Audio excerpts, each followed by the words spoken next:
إلى هذا المسطور ليبلغنا مكانا في عالم الدهور ورفع كل نور وأنفذ الحق على من أعطاه الله عن النعمة من حواس له ما ينظر حرمة عيسى لجلالها المسعور وبشراكة لها في هذا سمات المنظور مريم وسيدة آسيا وفهم من العين من قسم الله من شرف بالقسمة الوافية أنت الوقت الذي اعتبى الله له وجود هذا المولود فانطلق وصف الكمال من النور عن النور وبرزها من المحمود ونعينا لله بتحته والسجود سبحانه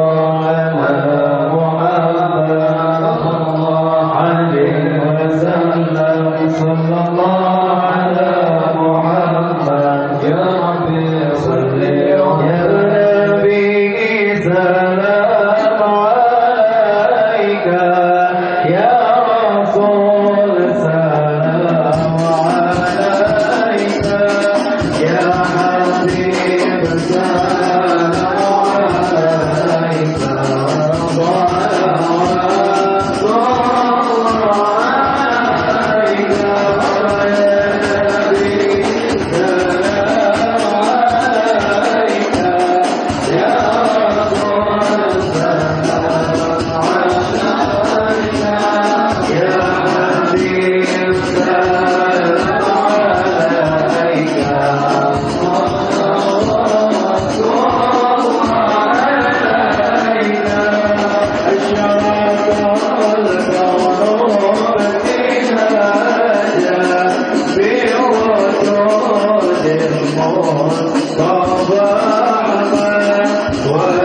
semua berasa mulia dari Tuhan Sama. Inilah kita Rasul yang menosokkan duka. Inilah kita Rasul yang menosokkan duka. Oh menosokkan duka. Oh menosokkan duka.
Sesuai adanya ada di sesuai harimau. Enam tahun usianya wafatimu terpuja. Inilah kita Rasul yang menosokkan duka. Inilah kita Rasul yang menosokkan duka. Oh menosokkan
duka.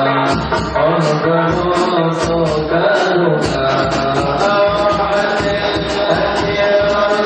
Oh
Alhamdulillah,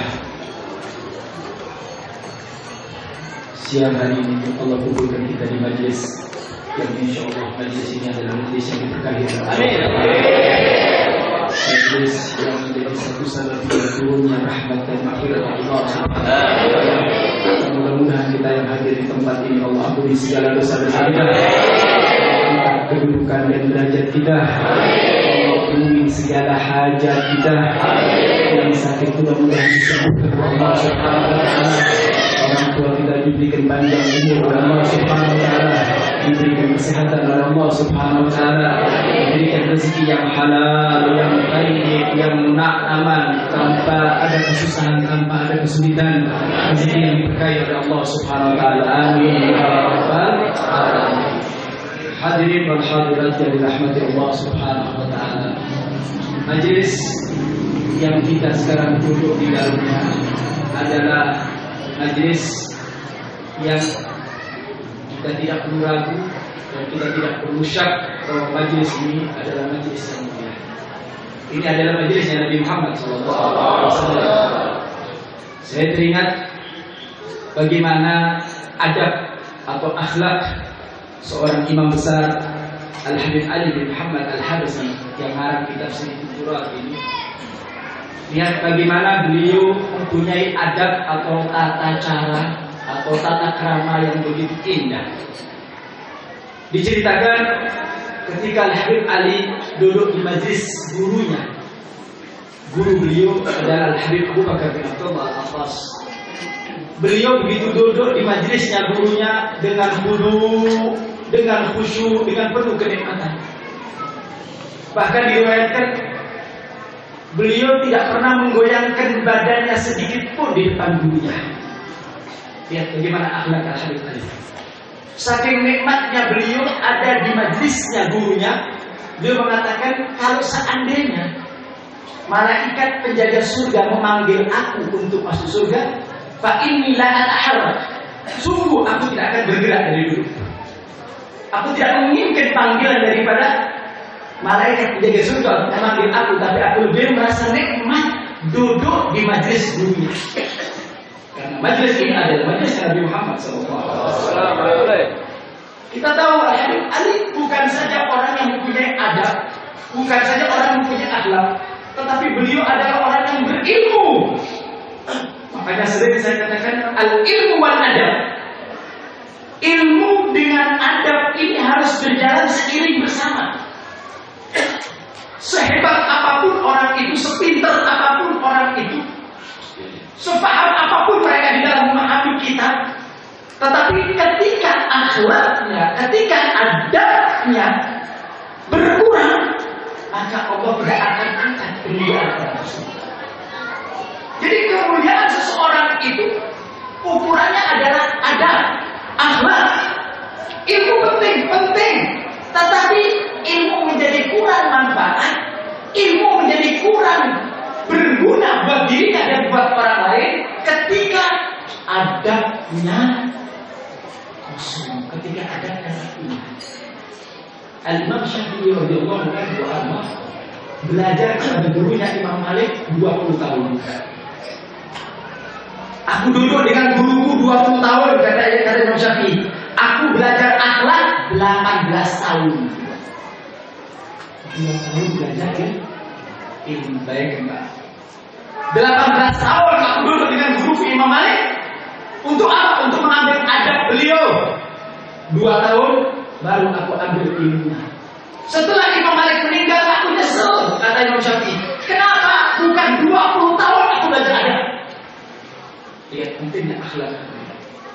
Orang itu bisa menjadi mulia karena adab, akhlak.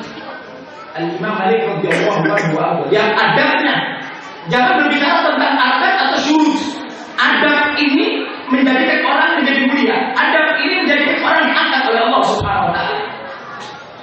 Imam Malik radhiyallahu anhu daripada akhlak beliau mengatakan, aku tidak pernah mengucapkan kalimat Rasulullah kecuali ba'inni tahir, kecuali aku dalam keadaan bersuci. Subhanallah. Mau menyebutkan nama Nabi Muhammad, orang tak dosa, Pak. Menyebutkan Rasulullah tak berwudu, tak dosa, karena itu bukan daripada hukum. Boleh saja menyebutkan Rasulullah dengan tanpa wudu, boleh. Tetapi lihat bagaimana adab daripada Imam Malik. Canggung beliau tak pas, nggak benar rasanya. Kalau beliau menyebutkan manusia agung, manusia mulia, manusia yang dimuliakan oleh Allah Subhanahu wa taala, sedangkan beliau dalam keadaan najis. Subhanallah.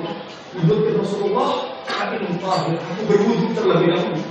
Bahkan pernah dalam riwayat beliau ketika membaca kitabnya Al-Muwatta, karya beliau kumpulan daripada hadis-hadis, beliau tengah membaca daripada qala Rasulullah sallallahu alaihi wasallam, tengah membaca, punggungnya digigit oleh kejengking. Digigit sampai merah. Beliau tidak bergerak sedikit pun. Kenapa? Beliau sedang berdialog dengan Nabi Muhammad SAW. Allahumma salli wa barik. Lihat akhlak beliau. Padahal beliau boleh mengambil itu binatang dan beliau pulang. Boleh. Tetapi lihat, ketika beliau sedang dialog dengan Nabi Muhammad, sedang mengatakan qala Rasulullah SAW, beliau tidak rasakan itu gigitan daripada kalajengking. Begitu selesai, baru diambil di kalajengking. Ya Allah, itu punggung beliau sudah. Sehingga dikatakan oleh murid bahwa Imam, kenapa engkau lakukan seperti ini? Apa kata Imam Malik? Aku nggak pantas memboyangkan badan. Aku nggak pantas memberhentikan pembicaraanku dengan Nabi Muhammad hanya karena kalajengking. Lihat Pak, bagaimana kemuliaan beliau. Siapa yang meragukan ilmu Imam Malik? Guru daripada Imam Syafi'i. Jangan diragukan lagi keilmuannya. Tapi lihat bagaimana adab beliau, bagaimana akhlak beliau. Bahkan beliau ketika berziarah ke kota Madinah untuk berziarah kepada makam Nabi Muhammad SAW, apa yang dilakukan oleh beliau? Ketika beliau masuk di hudud di batas kota Madinah, itu beliau buka sandalnya dan beliau ambil. Beliau masuk ke kota Madinah tanpa pakai sandal. Sehingga ketika dikatakan oleh muridnya, wahai Imam, cuaca panas, wahai Imam, kenapa kau lepaskan sandal? Apa kata beliau? Enggak pantas buat saya berjalan di bumi yang agung, di bumi ini disemayamkan jasad Nabi Muhammad SAW, sedangkan aku pakai sandal. Diambil sandalnya hadirin. Kenapa? Ta'ziman wa ijlalan Nabi Muhammad SAW. Jadi ilmu ini akan menjadi mulia ketika ilmu itu ditopang dengan Nabi SAW begitu mu'alliman, tapi beliau juga dikatakan dalam riwayat begitu liutamima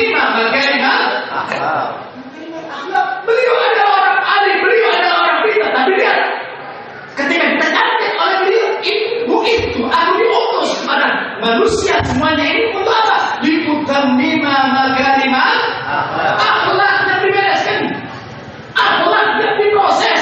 Allah Subhanahu wa taala memuji Nabi Muhammad sallallahu alaihi wasallam di Quran bukan karena keilmuannya. Nabi Muhammad sudah luar biasa, bukan karena keberaniannya, itu sudah luar biasa. Tetapi Allah Subhanahu wa taala memuji Nabi Muhammad, wa innaka la'ala sesungguhnya ada pada diri engkau ya Muhammad akhlak yang istimewa, akhlak yang mulia, akhlak yang sempurna.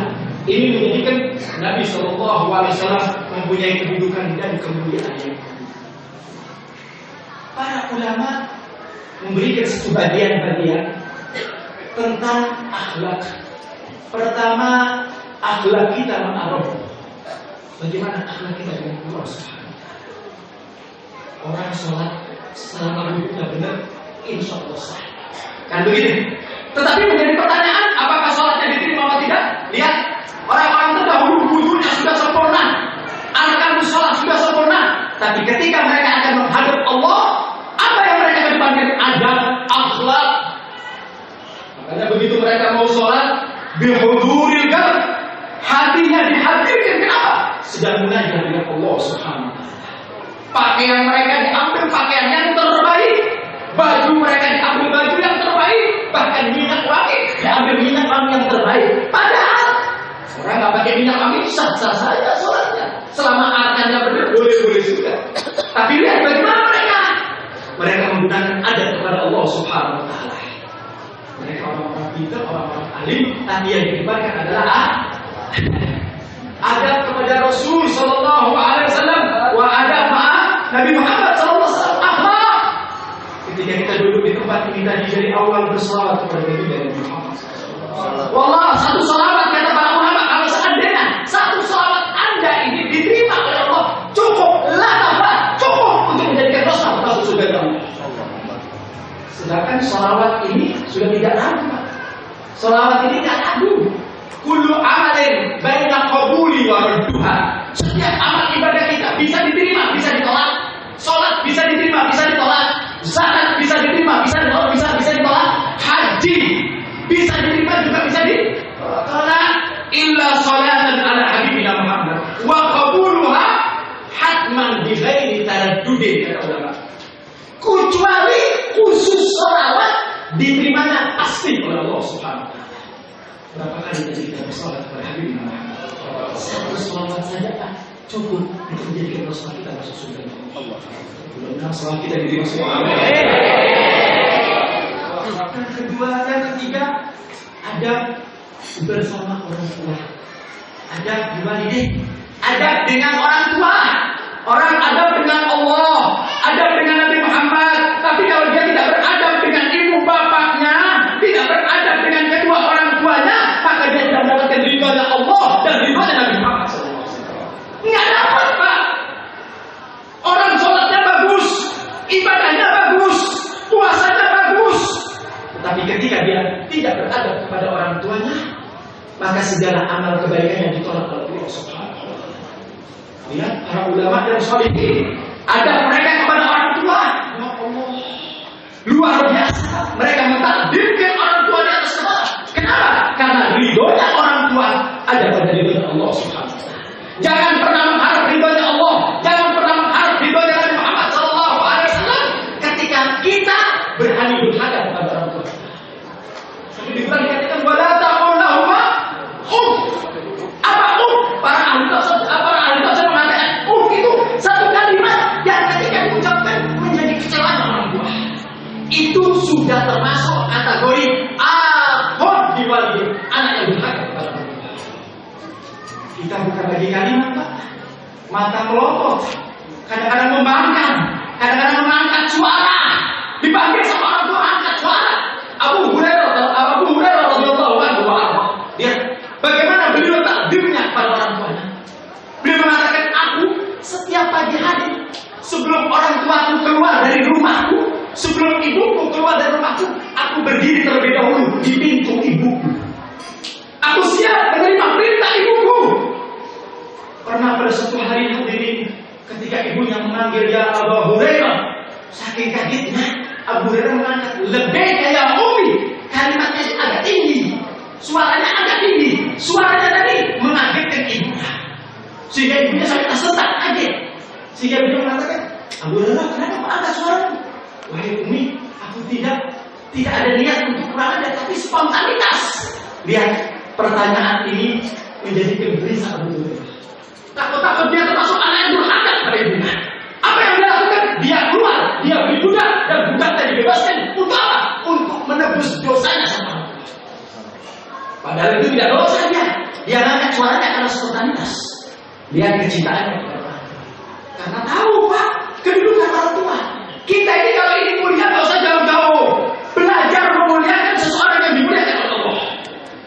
Ibu kita ini mulia yang muliakan siapa? Bukan manusia, bukan malaikat, nggak tahu Allah. Yang memuliakan orang tua kita ini nggak tahu Pak. Allah langsung. Wa qadha rabbuka alla ta'budu illa iyyah wa bil walidayni ihsana. Ya Allah, aku tetapkan, aku wajibkan buat kamu semuanya jangan kau menyembah kecuali Allah. Kalimat tauhid. Setelah itu apa? Wa bil walidayni ihsana. Berbuat baiklah Anda kepada orang tua. Sujudlah kepada orang tua, tunduk kepada orang tua demi Allah. Amalan apapun yang Anda punya, amalan apapun yang Anda punya. Ketika Anda mengoyak-ngoyak hati orang tua, ketika Anda menjadikan orang tua itu sedih, maka amal-amal semua itu haba'an mansura, dibuang Allah Subhanahu wa taala. Ujian ada di rumah kita ujian. Terkadang kita jauh-jauh meminta doa kepada orang-orang soleh. Boleh, bagus. Saya sering katakan, orang datang ke ajiman minta air, bagus. Orang datang ke ajiman minta doa, bagus. Datang ke habaib, bagus. Tapi perlu Anda ingat, menjadi tidak bagus apabila orang tua Anda di rumah, Anda biarkan begitu saja. Ini derajatnya di bawah Nabi Muhammad, Pak. Ibu kita ini derajatnya di bawah Nabi Muhammad. Tidak ada manusia yang lebih afdal, yang lebih baik, yang lebih mulia, yang lebih sempurna setelah hadirnya Muhammad adalah orang tua. Al-Imam Ali Zainal Abidin Ibn al-Husain Ibn Ali bin Fatimah Zahra, cucu daripada Nabi Muhammad SAW. Ya, Ali Zainal Abidin yang diberikan as-sajjad, tukang sujud, sudah diramal oleh Nabi bahwa orang ini nanti akan menjadi pemimpin tukang sujud di mana surga. Apa yang dia lakukan hadirin? Beliau mengatakan, aku tidak keluar dari rumah untuk melakukan aktivitas bekerja kecuali aku letakkan kaki ibuku ada di pipiku terlebih dahulu. Dan aku mohon ridhonya dan doanya, baru aku keluar rumah. Mana kita pernah berbuat seperti itu pada waktu kita? Mana kita pernah seperti itu? Kenapa ini semuanya? Karena kita tidak mengenal kemuliaan. Kita tidak tahu kemuliaan orang tua. Kita tidak tahu kemuliaan orang tua ini. Kalau kita kenal dengan kemuliaan ini, wallahi kita tidak akan kemana-mana kecuali kita bersimpuh di hati kita, meminta ridhonya surga. Doa orang tua seperti doa Nabi kepada umatnya, nggak ada ditolak doanya. Orang yang berbakti kepada ibunya walaupun sedikit dia pernah berbakti, itu kebaktiannya itu tidak akan pernah sia-sia. Walaupun sedikit baktinya, tapi itu ditulis pahala oleh Allah Subhanahu wa taala. Saya bawakan cerita di tempat ini yang terakhir. Kita semua kenal Fir'aun. Kita tahu Fir'aun yang diabadikan di dalam Al-Quran, yang mengaku dirinya ana rabbukumul a'la, aku adalah Tuhan yang paling tinggi. Itu Fir'aun. Sadis, bengis, zalim, gak tanggul, bahkan mengaku dirinya Tuhan. Ya, ini kezaliman tidak ada lebih dari itu. Nabi Allah Musa melihat kebiadaban itu, melihat kezaliman seperti itu, berdoa kepada Allah, Allahumma ahlikil Fir'aun, ya Allah hancurkan Fir'aun beserta bala tentaranya. Kenapa? Fir'aun zalim, Fir'aun jahat, Fir'aun sadis, mengaku dirinya Tuhan. Doa Nabi Allah Musa, ya Allah hancurkan daripada Fir'aun. Nabi Allah Harun juga berdoa juga untuk menghancurkan Fir'aun. Tiap hari Nabi Allah Musa sujud, minta sama Allah untuk dihancurkan Fir'aun. Tapi doanya diangkat oleh Allah, tapi disimpan. Gak dikabulin sama Allah. Kapan dikabulin hadirin? Setelah 40 tahun. Setelah 40 tahun baru doanya dikabulkan oleh Allah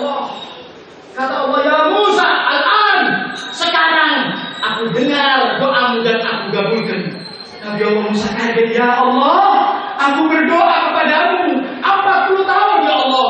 Untuk apa? Untuk kehancuran Nabi Allah, untuk kehancuran Fir'aun. Fir'aun pantas untuk didoakan itu. 40 tahun aku berdoa, baru sekarang aku kabulkan doa Tuhan. Kenapa ini ya Allah? Apa kata Allah? Wahai Musa, benar Fir'aun itu babi, benar Fir'aun itu jahat, Fir'aun itu sadis. Tapi perlu kau ingat wahai Musa, dulu Fir'aun pada waktu masih mudanya pernah berbakti sama ibunya.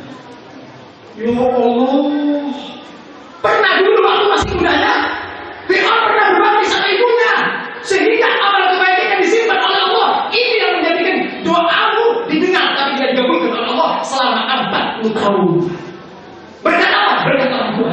Walaupun setelah itu Fir'aun menjadi orang yang zalim, tapi Allah tidak menghilangkan pahala Fir'aun ketika waktu masih muda dia memang ibunya, menyuapi ibunya, gendong ibunya, disimpan pahala ini oleh Allah Subhanahu wa taala. Sehingga doa Nabi Musa tidak dikabulkan oleh Allah kecuali selama 40 tahun. Subhanallah. Lihat kebesaran dan kehebatan ibu kita. Ini supaya kita tahu. Jadi kita nggak usah kemana-mana. Ya, duduk, minta ridhonya, jangan keluar dari rumah. Bu, ridhokan bu saya bu, doain saya bu. Minta sama Allah. Para ulama mengatakan kalau itu sudah angkat tangannya, fangkasyakat. Al-sama ini dibuka oleh Allah Subhanahu wa taala. Al-Habib Ali, sahibul Maulid, ketika ibunya mengatakan, ya Ali, ini Allah, aku ridho kepadamu. Apa kata Habib Ali? Ishhadu, saksikan bahwa kalimat ini akan menjadi pertanggungjawaban saya dengan Allah Subhanahu wa taala. Artinya, kalau kita sudah mendapatkan ridhonya orang tua, surga ada di hadapan kita. Kemudahan ada di hadapan kita hadirin. Kita kadang-kadang hidup sulit, hidup susah, kerjaan repot, banyak kesulitan, banyak perebutan. Kenapa? Satu penyebabnya sama orang tua tak beres. Kalau kita sama orang tua beres, ini janjinya Allah. Allah janji innaka la tukhliful mi'ad. Allah tidak akan mengingkari janjinya. Pasti diberikan oleh Allah. Kerjaan sulit, masalah banyak, problem bertumpuk-tumpuk, ya kesusahan di mana-mana. Kenapa? Kita tidak pernah menggunakan jasa dan orang tua. Tapi kalau kita duduk di hadapan orang tua, minta ridhonya dunia akhirat, insya Allah bahagia. Amin. Allah SWT dan menjadikan orang-orang yang soleh dan soleha. Amin. Hadirin wal hadirat yang dirahmati Allah Subhanahu wa taala, insyaallah bulan depan itu pas Idul Adha. Iya. Minggu pertamanya Idul Adha. Iya, jadi kesangkut lagi, Pak. Ya, jadi nggak mungkin masa Idul Adha pengajian. Ya kan pengajian pertama Anbe, ya, tanggal 5 itu minggu pertama pas Idul Adha. Jadi mungkin kita ketemu lagi.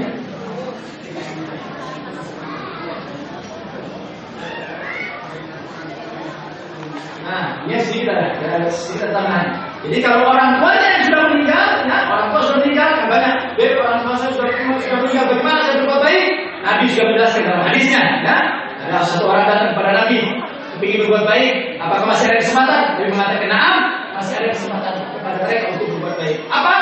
Doa kepada orang tua. Habis sholat, doakan, ya Allah, ampuni dosa orang tua kami, ya Allah, angkat derajat orang tua kami, ya Allah, jadikan kuburan mereka roboh, bergantung jannah, ya Allah, masukkan mereka dalam surganya, ya Allah, jangan kau siksa, ya Allah. Doakan bersalah. Kalau enggak, sedekah. Kalau kita sedekah niatkan, ya Allah, ini sedekah buat ibu saya, ya Allah. Kita dapat pahala, ibu juga dapat pahala. Dan menyambung tali silaturahmi orang-orang yang dahulu pernah disambung oleh kedua orang tua kita. Siapa dulu teman orang tua kita? Sambung. Untuk apa? Untuk menyambung kembali apa-apa yang sudah disambung oleh orang tua kita. Itu termasuk daripada cara-cara untuk membahagiakan atau cara-cara untuk taat kepada orang tua. Ya, balik lagi. Jadi insya Allah kita ketemu lagi mungkin bukan di Agustus September, di November kan? September, Oktober, November lagi. Insya Allah kita ketemu lagi di November tanggal 2. Tanggal 2. Sudah masih kita panjang. Semoga di tempat ini, amin Allahumma. Amin. majelis jangan bubar sebelum mencicipi sedikit keberkahan, ya, karena majelis itu barokahnya ada di makanan terakhir. Jadi jangan keluar biar sedikit juga, ya, barokahnya. Maka sudah. Tadi punten.